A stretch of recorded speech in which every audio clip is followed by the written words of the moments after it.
ഒളിവിൽ പോയ ഈ എന്താണ് ഷിജിത അല്ലേ? ഷിജിത ആ പെൺകുട്ടി എനിക്ക് നമുക്ക് കുണ്ടൻ ജിംജിതനെ പറ്റി പറയുന്നൊന്ന് കേട്ടു നോക്കാം. ഒളിവിൽ പോയ ഈ എന്താണ് ഷിജിത അല്ലേ? ഷിജിത ആ പെൺകുട്ടി എനിക്ക് സപ്പോർട്ട് ചെയ്ത് വീഡിയോ ചെയ്തിട്ടുണ്ട്. അത് എന്തിനാണ്? എന്റെ ജെൻഡർ ഐഡന്റിറ്റി, എന്റെ ജെൻഡറിനെ കുറിച്ച് കുറെ ആൾക്കാർ കംപ്ലൈന്റ്, കുറെ വിവാദങ്ങൾ ഉണ്ടാക്കിയ സമയത്ത് അതിനെ കുറിച്ച് ആ കുട്ടി വീഡിയോ ഞാൻ വളരെ ഇപ്പോഴാണ് അത് കാണുന്നത് കേട്ടോ. ഞാൻ ഇതിനു മുമ്പ് ആ കുട്ടിയുടെ കമന്റ് വീഡിയോസ് കണ്ടിട്ടുണ്ടായിരുന്നില്ല. എനിക്ക് ഓർമ്മയില്ല അത് ആ കുട്ടിയാണെന്ന് എനിക്ക് ഓർമ്മയില്ല. അപ്പൊ ഓൾറെഡി ഞാനിപ്പോ ജസ്റ്റ് നോക്കിയ സമയത്ത് ഓൾറെഡി ആ വീഡിയോസ് ഇങ്ങനെ വന്നുകൊണ്ടിരിക്കുകയാണ്. എന്നെ സപ്പോർട്ട് ചെയ്ത ആളാണ്. അപ്പൊ അത്രത്തോളം ആ കുട്ടിയുടെ ഒരു ഇത് എന്താ, എന്നെ ഒരുപാട് പേര് സപ്പോർട്ട് ചെയ്തിട്ടുണ്ട്, ഒരുപാട് പേര് നെഗറ്റീവ് ചെയ്തിട്ടും വീഡിയോസ് ചെയ്തിട്ടുണ്ട്. എന്ന് വെച്ചാൽ എനിക്ക് ഇവരൊന്നും അറിയുന്നില്ല, അല്ലെങ്കിൽ ഇവരൊന്നും എന്റെ പേഴ്സണൽ ആൾക്കാർ, അല്ലെങ്കിൽ ഞാൻ പറഞ്ഞിട്ടല്ല ഇവരെന്നെ ട്രോളുന്നത്.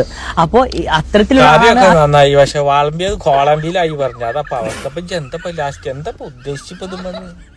ജിഞ്ചിത എന്താക്കിന്ന് എന്റെ ജെൻഡറിനെ ചോദ്യം ചെയ്ത്. എന്ത് ജെൻഡർ? ഈ മുഹമ്മദ് ജാസിൽ കുറ്റിപ്പുറം കൊണ്ടാൻ ഹലാസ് ആദവ ബസ് താനുമായവി അത്രേ വേണ്ടുള്ളൂ. എന്റെ അവസ്ഥ അതാണ്.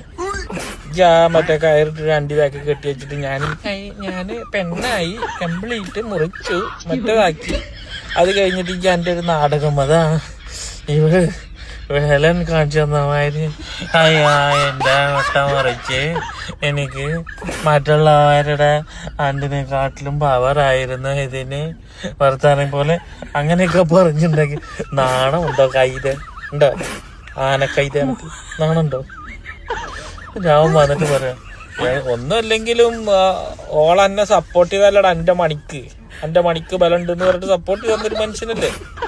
അപ്പൊ അതിനെ പിടിച്ചിട്ട് ഇങ്ങനെ അങ്ങനെയാണ് പറഞ്ഞിട്ട് അപ്പൊ എത്ര ആളുണ്ടാവും എന്നെ അറിയുന്ന എല്ലാരും. ആരാന്ന് എന്റെ വിചാരം? കുറ്റിപ്പുറം പാലത്തിന്റെ ചോട്ടിലെ ഒരു കുണ്ടൻ, പെരുംകുണ്ടൻ, അത് മതി. ആനക്കുണ്ടൻ, അതിനും വലുതൊന്നും വേണ്ട.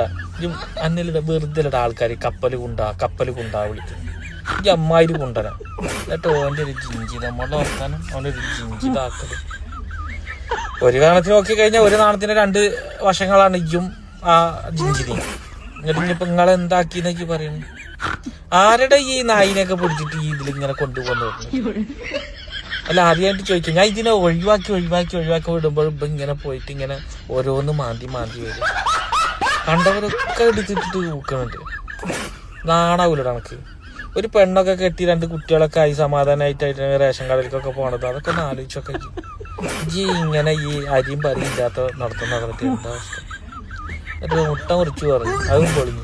ഇനിയിപ്പോ ദുബായിക്ക് പോകണല്ലോ എനിക്ക് ആ മുട്ടാണി വെച്ചിട്ട്. ദുബായിക്കാർ പൊട്ടന്മാരാണല്ലോ.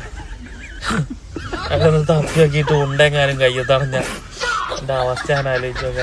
ശരാ ഭഗവാനെ, അച്ഛന് നല്ലത് വരുത്തണേ, എന്നാലും ആ പരമദുഷ്ട. അതാണ് ഇപ്പൊ എന്റെ അവസ്ഥ. എടാ നായി എന്ന് വെള്ളിയാഴ്ച ആയിരുന്നു. ആ മേക്കപ്പും ഇതൊക്കെ ഒന്ന് പറഞ്ഞ് പോയിക്കോട്ടെ. ഇതൊക്കെ മീശയൊക്കെ പഠിച്ചാലേ, മീശ പഠിച്ച എത്ര ആൾക്കാരുണ്ട്? മീശ ക്ലീൻ ഷേവ് ആക്കി നടക്കുന്ന ഇഷ്ടം പോലെ ആൾക്കാരുണ്ട്. അങ്ങനെ കണക്കാക്കിയാൽ മതി. ആ പൊട്ടും ഇതൊക്കെ ഒന്ന് മായിച്ചിട്ട്, ആ തലമുടിയല്ലേ, ആ മുടിയൊക്കെ ഒന്ന് മൊട്ടടിക്കുക, അല്ലെങ്കിൽ ചുട്ടിയൊക്കെ എന്തെങ്കിലും ആക്കിയിട്ട് ഒന്നെടുത്തിട്ട് പള്ളിയിൽ പോയി നിസ്കരിച്ചിട്ട് ആ കബറിങ്ങലൊക്കെ ഒന്ന് പോയിട്ട് വാപ്പാക്കും ഒന്ന് പ്രാർത്ഥിക്കുക. അത് കഴിഞ്ഞിട്ട് കൂലിപ്പണിക്കിറങ്ങുക. ഇവിടെ ജോലി ചെയ്യണില്ലേ ഉംസലാൽ മുഹമ്മദിൽ. ആ പാവത്തിനെ നാട്ടിലാക്കിയിട്ട് അവിടെ പോയി എന്നിച്ച് നോക്കി നോക്കി ഡെയിലി പണിക്കും പോയി വന്നാൽ പിന്നെ ആ പഴയ പണി മാറ്റണം കേട്ടോ. കാറ് കയറിപ്പോക്ക് അത് എത്താൻ നിർബന്ധമാണ്. ഒരു ഉൾപ്പെടെ ചിക്ക് ഷാമ്പു കൊണ്ടാ നടത്തുന്നതെന്ന് പറഞ്ഞു. പാരച്യൂട്ടിന്റെ വിളിച്ചെന്ന്. ശരിയാ, എന്തില്ലേ അല്ലാത്തൊരവസ്ഥ. നന്നാക്കട്ടെ അവനല്ലേ.